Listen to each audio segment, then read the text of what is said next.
कहानियों की क्यारी में आज की कहानी है पंचतंत्र की कहानी, घर का भेद। एक नगर में देवशक्ति नाम का एक राजा रहता था। उसके पुत्र के पेट में एक सांप चला गया था। उस सांप ने वहीं अपना बिल बना लिया था।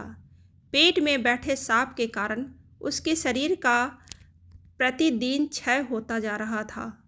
बहुत उपचार करने के बाद भी जब स्वास्थ्य में कोई सुधार न हुआ तो अत्यंत निराश होकर राजपुत्र अपने राज्य से दूसरे राज्य में चला गया और वहाँ सामान्य भिखारी की तरह मंदिर में रहने लगा।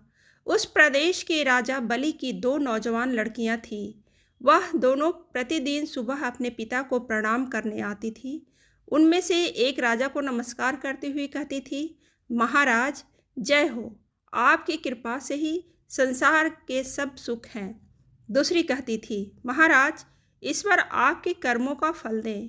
दूसरे के वचन को सुनकर महाराज क्रोधित हो जाता था।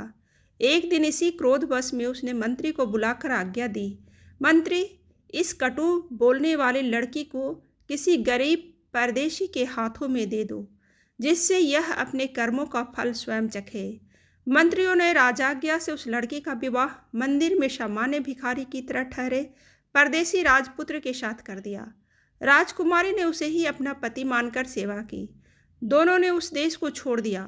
थोड़ी दूर जाने पर वे एक तालाब के किनारे ठहरे, जहां राजपुत्र को छोड़कर उसकी पत्नी पास के गांव से घी, तेल, अन्न आदि सौदा लेने गई। सौदा लेकर जब वह वापस आ रही थी तब उसने देखा कि उसका पति तालाब से कुछ दूरी पर एक सांप के बिल के पास सो रहा है। उसके मुख से एक फनियल सांप बाहर निकलकर हवा खा रहा था। एक दूसरा सांप भी अपनी बिल से निकलकर फन फैलाए वहीं बैठा था। दोनों में बातचीत हो रही थी। बिल वाला सांप पेट वाले सांप से कह रहा था, दुष्ट, तू इतने सर्वांग सुंदर राजकुमार का जीवन क्यों नष्ट कर रहा है? पेट वाला सांप बोला, तू भी तो इस बिल में पड़े स्वर्ण कलश को दूषित कर रहा है। बिल वाला सांप बोला, तो क्या तू समझता है कि तुझे पेट से निकालने की दवा किसी को भी मालूम नहीं? कोई भी व्यक्ति राजकुमार को उकाली हुई काजी की राई पिलाकर तुझे मार सकता है। पेट वाला सांप बोला, तुझे भी तो गर्म तेल डालकर कोई भी मार सकता है। इस तरह दोनों ने एक दूसरे का भेद खोल दिया। राजकन्या ने दोनों की बातें सुन ली थी। उसने उनकी बताई विधियों से ही दोनों का नाश कर दिया। उसका पति भी निरोग हो गया और बिल में से स्वर्ण भरा कलश पाकर गरीबी भी दूर हो गई। तब दोनों अपने देश को चल दिए। राजपुत्र के माता पिता ने दोनों का स्वागत किया।